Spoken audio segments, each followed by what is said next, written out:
नमस्कार दोस्तों, स्वागत करते हैं आपका हमारे चैनल एग्जाम सभा में। आज हम डिस्कस करेंगे, जैसा कि टॉपिक आप समझ ही गए होंगे, मेजर पोर्ट इन इंडिया के बारे में। ठीक है, तो इंडिया में जितने भी कोस्टल स्टेट हैं वहीं पे आपका पोर्ट होगा, ये तो लगभग जाहिर सी बात है। ठीक है, और इसके अपवाद कहीं मिलते नहीं हैं। जहाँ पे समुद्र होगा, जहाँ पे जलाशय होंगे, जहाँ पे वाटर बॉडी होगी, वहीं आसपास आपको देखने को मिलेगा पोर्ट। ठीक है, तो इंटीरियर पोर्ट की बात नहीं करेंगे, आज हम कोस्टल एरिया में जो भी हैं उनके पोर्ट की बात करेंगे। सो शुरुआत करते हैं आज का video. All the port in the India are situated in the following 9 coastal state of the India. समझने वाली बात है, ध्यान समझिएगा। 10 मिनट 7-8 मिनट मुझे ध्यान से दीजिए, सारी बातें क्लियर हो जाएंगी। समझिएगा कि इंडिया में जितने भी आपके पोर्ट पाए जाते हैं वो आपका कोस्टल स्टेट में पाए जाते हैं। ये जाहिर सी भी बात है। तो कितने कोस्टल स्टेट में आपका पोर्ट पाया जाता है? तो 9 कोस्टल स्टेट में पाया जाता है। ठीक है, इससे एक बात क्लियर होती है। और उनके नाम कुछ इस प्रकार से मैंने यहाँ पे अंडरलाइन भी किया है।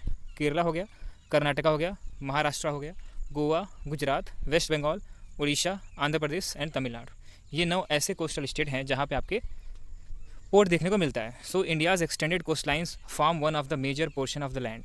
और यहाँ पे आप जानते हो कि भारत को उपमहाद्वीप भी कहा जाता है। क्यों कहा जाता है? तो उसके पीछे का रीज़न ये है कि रीजन उपमहाद्वीप कहने का भी अलग रीज़न है, लेकिन जैसे कि आप जानते हो कि इसका एक कोस्टल लाइन काफ़ी लंबा है। ठीक है, 3 तरफ से कोस्टल लाइन्स इंडिया घिरा हुआ है। तो ये कहीं ना कहीं मजबूर करता है या फिर हमें एक तरफ इशारा देता है कि हम अपने कोस्टल लाइन्स को, कोस्टल व्यापार को, ठीक है, उसको मजबूत रखें। ठीक है, तो ये समझने वाली बात है। और हमारे जो इंटरनेशनल व्यापार भी होते हैं, ट्रेड होते हैं, वो आपका कोस्टल लाइन से होता है। अभी कितना परसेंट होता है ये भी आपका एक जागरूकता वाली चीज़ है। कई बार क्वेश्चन पूछ लेता है कि 90% से अबव, 80% से अबव, तो उसको भी हम डिस्कस करेंगे। So there are 13 major ports in country. अगर हम बात करें कि मेजर पोर्ट्स की बात करें, किसके बेसिस पे हम उसको मेजर बोल रहे हैं? जो आपका इंटरनेशनल ट्रेड होता है उसके बेसिस पे हम उसको मेजर पोर्ट का संज्ञा दे रहे हैं, मेजर पोर्ट बोल रहे हैं। ठीक है, तो 13 पोर्ट आपके ऐसे हैं जो कि मेजर पोर्ट है। और उसमें क्या होता है? कार्गो ट्रैफिक होता है। कहने का मतलब है कि जो बाहर से आता है कोई माल, या फिर यहाँ से कोई भी माल हम भेजते हैं बाहर, तो उसकी ढुलाई किया जाता है इन पोर्ट के माध्यम से। उसमें शिप्स आती हैं और वहाँ से जाती हैं। ठीक है, तो ये कुल मिला के कह सकते हैं कि आपका ट्रेड रिलेटेड ये पोर्ट हैं जिनको मुख्य तौर पे देखने को मिलता है। अगली समझने वाली बात ये है कि देखिए, 2 कोस्ट होगा। ठीक है, एक आपका वेस्ट कोस्ट होगा, एक आपका ईस्ट कोस्ट होगा। ठीक है, तो इसको हिंदी में अगर बोला जाए तो पश्चिमी छोर हो गया, पूर्वी छोर हो गया। तो वेस्ट कोस्ट की अगर बात किया जाए, पश्चिमी छोर की बात किया जाए, तो उसमें जो मेजर पोर्ट हैं वो उनके नाम कुछ इस तरह से हैं। जैसे मुंबई हो गया, कांडला हो गया, मैंगलोर हो गया, JNPT हो गया, मार्मुगांव हो गया और कोच्चिन हो गया। ठीक है, तो ये कुछ इंपॉर्टेंट पोर्ट हैं जो कि वेस्ट कोस्ट में हमें देखने को मिलता है। अगर यही बात की जाए ईस्ट कोस्ट की, तो उसमें से कुछ प्रमुख इस प्रकार से हैं। जैसे चेन्नई हो गया, ठीक है, ट्यूटिकोरिन हो गया, इसी तरीके से विशाखापत्तनम हो गया, उसके बाद आपका पैरादीप हो गया, और कोलकाता हो गया, और इन्नौर हो गया। तो ये कुछ इंपॉर्टेंट पोर्ट्स हैं जो कि ईस्ट कोस्ट में देखने को मिलता है। सो द लास्ट में जो आपका इन्नौर देखने को मिलता है, इसका आपका प्रोनाउंसिएशन और भी हो सकता है। Is registered public company with the government owing 68% of stake. आप जानते हो कि कोई भी कंपनी गवर्नमेंट कंपनी कब तक रहती है? जब तक उसके पास शेयर 50% से ज़्यादा का होता है। तो इसके पास शेयर कितना है? गवर्नमेंट का शेयर क्या स्टॉक कितना है? 68% का स्टॉक है। तो इस वजह से ये आपका पब्लिक कंपनी है। ठीक है, पब्लिक रजिस्टर्ड कंपनी है, लेकिन इसमें कुछ प्राइवेट कंपनियाँ भी अपना पैसा लगाए हुए हैं। अब बात करें तो अंडमान निकोबार में भी आपका कुछ 1-2 पोर्ट जो है, जैसे पोर्ट ब्लेयर है, उसमें आपका एक मेजर पोर्ट है। ठीक है, लेकिन वो आपका ना ईस्ट कोस्ट में ना वेस्ट कोस्ट में है, तो इसको मैं अलग से बता दे रहा हूँ। ठीक है, अब फिलहाल बात करते हैं कि कुछ इंपॉर्टेंट नंबर्स की बात करते हैं। तो इंडिया में लगभग 95% जो ट्रेडिंग होती है, अभी मैंने कहा था ना कि परसेंट बताऊंगा, तो लगभग 95% जो ट्रेडिंग होती है इंटरनेशनल वे में, वो आपका इंटरनेशनल ट्रेड जो है वो कोस्टल लाइंस में जितने भी आपके पोर्ट हैं उनकी वजह से होता है। कहने का मतलब है कि हवाई जहाज़ वगैरह से ज़्यादा नहीं होता।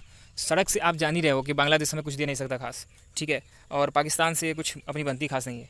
चाइना भी कुछ ऐसे प्रोडक्ट देता है, या फिर कह सकते हैं आपकी वो भी पोर्ट के माध्यम से ही देता है ज़्यादातर चीज़ें, क्योंकि हमारी लाइंस जो हैं उतनी ज़्यादा खुली नहीं है चाइना से। ठीक है, फिलहाल व्यापार अच्छा खासा होता है। सो अब समझने वाली बात ये है आगे कि मेजर पोर्ट इन इंडिया जो हैं उसमें महाराष्ट्र जो है उसके 53 पोर्ट हैं, गुजरात में आपका 40 पोर्ट देखने को मिलता है, तमिलनाडु में 15, कर्नाटका में 10।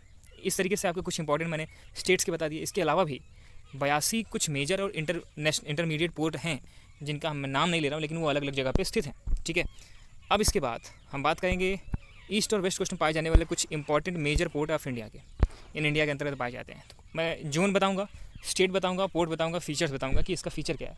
तो समझिएगा, क्योंकि इंपॉर्टेंट है, कई बार एग्जामिनेशन में पूछते हैं, तो उसको ध्यान से समझिएगा, सारी बातें क्लियर होंगी। ठीक है, 1-2 बार वीडियो देखोगे समझ में आ जाएगा। तो कुछ इस तरह से है कि ईस्टर्न कोस्ट जो है वो आपका तमिलनाडु स्टेट में है, पोर्ट जो है वो आपका चेन्नई है। ठीक है, इसमें ईस्टर्न कोस्ट में आपका तमिलनाडु स्टेट में एक पोर्ट है जो कि चेन्नई में है। इसकी खासियत क्या है कि आर्टिफिशियल पोर्ट है। और सेकंड बिजिएस्ट, देखो बिजिएस्ट बोला गया, बिगेस्ट नहीं बोला, इंडिया का सेकंड बिजिएस्ट पोर्ट आपका चेन्नई में है।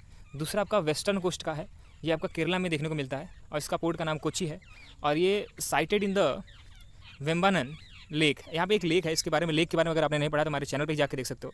तो export of spices and salts, मतलब जितने मसाले होते हैं और जो साल्ट होते हैं उनका जो एक्सपोर्ट होता है इंडिया इन पोर्ट से ज़्यादा करता है। ठीक है, अगर थर्ड वाले की बात करें तो वो आपका कुछ इस तरीके से है कि एक्सटर्न कोस्ट है, तमिलनाडु में देखने को मिलता है।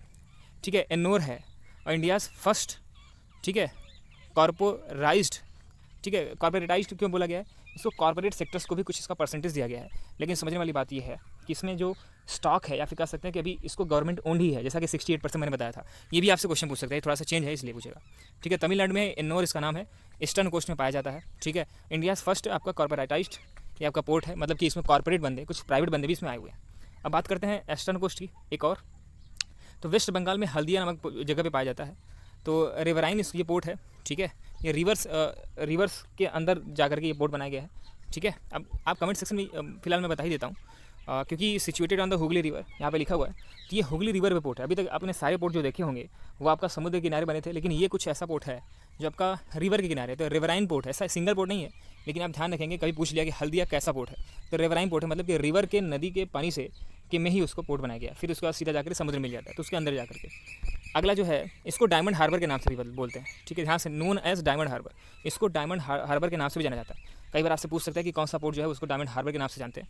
अगला आपके पास जो एग्जांपल है वो है आपका वेस्टर्न कोस्ट, जो कि गुजरात में है।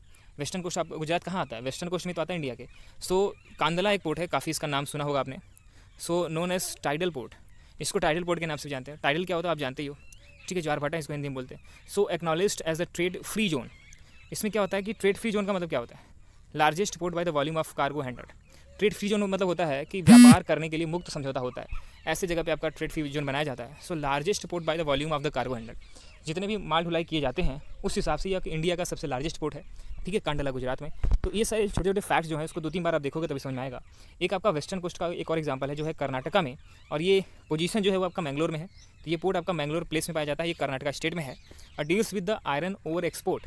कभी कभी आपसे पूछता है कि इनमें से कौन सा ऐसा पोर्ट है जहाँ पे ज़्यादातर आयरन से संबंधित जो भी ओर्स हैं उसको एक्सपोर्ट किया जाता है, तो ये आपका मैंगलोर पोर्ट है जो कि आपका कर्नाटका में वेस्टर्न कोस्ट में पाया जाता है। ये सारी चीज़ें आप एक बार में लिंक करेंगे। अगला आपका वेस्टर्न कोस्ट है गोवा। ठीक है, ये आपका इसमें मारमा गाँव जो आपका मारमा गोवा है। ठीक है, गोवा में भी एक प्लेस है मारमा गोवा, तो वहाँ पर आपका ये सिचुएटेड है और situated on the estuary of the river जुआरी। ये जुआरी रिवर के पर है, ये आपका इस पर बना हुआ है और ये आपका गोवा में स्थित है। ठीक है, स्टेट है वो। अब बात करते हैं एक वेस्टर्न कोस्ट पे एक और है जो कि महाराष्ट्र में है, इसका नाम है मुंबई। इसका सभी ने सुना, इस पोर्ट का नाम आपने सुना होगा। So largest natural port and the harbour in India, इसको ये आपका इंडिया का लार्जेस्ट नेचुरल पोर्ट है। ठीक है, इंडिया की अगर हम बात करें, इसको हार्बर इन इंडिया के नाम से भी जाना जाता है। ठीक है, और ये भी आपका इंडिया का सबसे बिजीएस्ट पोर्ट इन इंडिया। अभी सेकंड बिजीएस्ट मैंने बताया था। ठीक है, ये आपका सबसे बिजीएस्ट है, चेन्नई सेकंड बिजीएस्ट था, ये आपका सबसे ज़्यादा बिजीएस्ट पोर्ट है। कुछ और भी जानकारी लेते हैं, कुछ मेरे पास और भी लिस्ट है उसको मैं समझाता हूँ। वेस्टर्न कोस्ट एक आपका महाराष्ट्र में ही एक और है जिसका नाम है जवाहरलाल नेहरू पोर्ट। ठीक है, ये आपका मुंबई पोर्ट से थोड़ा सा दूरी पे है और ये आपका लार्जेस्ट आर्टिफिशियल पोर्ट है। ये आपका कुछ तो होता है, जैसे कि आपका समुद्र किनारे कुछ ऐसी जगह बन गई जो कि आपका दिखता है कि हाँ यार कि ये नेचुरली पोर्ट है, लेकिन आपका अगर artificial largest port in India की बात किया जाए तो वो आपका महाराष्ट्र में जवाहरलाल नेहरू जो पोर्ट है वेस्टर्न कोस्ट में स्थित है, वो देखने को मिलता है। अगर ईस्टर्न कोस्ट में एक और पोर्ट की बात करें तो उड़ीसा में पाया जाता है, इसको पारादीप जगह है, वहाँ पे देखने को मिलता है। ये आपका natural harbour deals with export of iron and aluminium. ये आपका ज़्यादातर देखने को मिलता है कि पहली बात तो ये कि आपका नेचुरली बना है, दूसरी बात कि आयरन और एल्यूमिनियम के जो ओर्स होते हैं उसका एक्सपोर्ट करने के लिए इस पोर्ट को जाना जाता है। ठीक है, सबकी अपनी खासियत है। ईस्टर्न कोस्ट एक और है, उसमें आपका पोर्ट एक देखने को मिलता है तमिलनाडु में। इसका जो नाम है तो वो आपका नाम कुछ इस तरह से कि टूटीकोरिन। ठीक है, या फिर तूतीकोरिन, जो भी आप बोलना चाहो, तो इसको हिंदी में आप देख सकते हो। फिलहाल इसके बारे में समझते हैं। ये है आपका major port in South India में ये आपका मेजर पोर्ट है, one of the important major port, जो कि डील करता है फर्टिलाइजर्स एंड पेट्रोकेमिकल प्रोडक्ट्स से।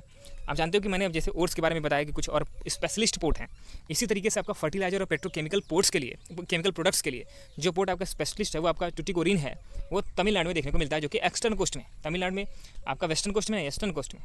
एक आपका एक्सटर्न कोस्ट में और देखने को मिलता है आंध्र प्रदेश में, उसका नाम है विशाखापत्तनम। इसको तो आपने जरूर सुना होगा। ठीक है, वाइजेक के नाम से भी फेमस है। सो डीपेस्ट पोर्ट इन इंडिया। अब देखिए यहाँ पे क्या हुआ कि एक अभी आपने सुना था कि लार्जेस्ट पोर्ट से सुना आपने, लार्जेस्ट नेचुरल सुना, आर्टिफिशियल लार्जेस्ट सुना। अब आप सुन लीजिए कि डीपेस्ट पोर्ट इन इंडिया जो है वो आपका विशाखापत्तनम है, जो कि आंध्र प्रदेश में है। ये ईस्टर्न कोस्ट ऑफ इंडिया में पाया जाता है। Deals with the export of the iron ores to the Japan. और यहाँ से जो विशाखापत्तनम है, वहाँ से, इसको हिंदी में बंदरगाह भी पोर्ट को बोलते होंगे, तो वहाँ से आपको जापान को हम आयरन स्टील सप्लाई करते हैं। ठीक है, आप जानते हो कि हम आयरन जो है इंडिया में काफ़ी मात्रा में पाया जाता है और उसको हम एक्सपोर्ट भी करते हैं अच्छा खासा, कई जगह आप देख रहे होंगे। इसी तरीके से amenities of the building and the fixing of the ships are available. अब यहाँ पे सबसे बड़ी चीज़ क्या है कि जैसे कि इस पर्टिकुलर पोर्ट में यहाँ पे ये भी फैसिलिटी है कि आपका शिप बनाए भी जाते हैं और उनको अगर मान लीजिए रिपेयर करना हुआ तो वो भी काम होता है यहाँ पे। ये सारी चीज़ें आपके यहाँ पे होती हैं। लास्ट में आज देखेंगे ईस्टर्न कोस्ट में तमिलनाडु देखेंगे। उसमें तमिलनाडु में चेन्नई पोर्ट है, उसको फिर से एक बार देखते हैं। तो उसको मैंने फिलहाल बताया है, लेकिन एक बार फिर से मैं समझा दूँ कि आपका आर्टिफिशियल पोर्ट है। ठीक है, तो चेन्नई में एक आर्टिफिशियल पोर्ट भी बना हुआ है। ठीक है, इस तरीके से हमने टोटल कवर किया आज इंडियन पोर्ट के बारे में। लगभग सारी बातें कवर हो गई। फिर भी अगर जरूरत पड़ती है कमेंट करते हो तो इसमें नया वीडियो भी बनाने की संभावना फिर भी बचती है। इसी तरह के वीडियोस को देखने के लिए हमारे चैनल को आप सब्सक्राइब कर सकते हो। धन्यवाद। और अगर आप अपनी तैयारी को लेकर के काफ़ी इंटरेस्टेड हैं, ठीक है, और आप हमसे डिस्कस करना चाहते हैं किसी भी एग्ज़ाम के बारे में, किसी भी टॉपिक के बारे में, तो आप हमारे टेलीग्राम चैनल को यहाँ पे विजिट कर सकते हैं, वहाँ पे ज्वाइन कर सकते हैं, जिससे कि ज़्यादा से ज़्यादा लोग आपका वहाँ पे पार्टिसिपेट करते हैं। धन्यवाद।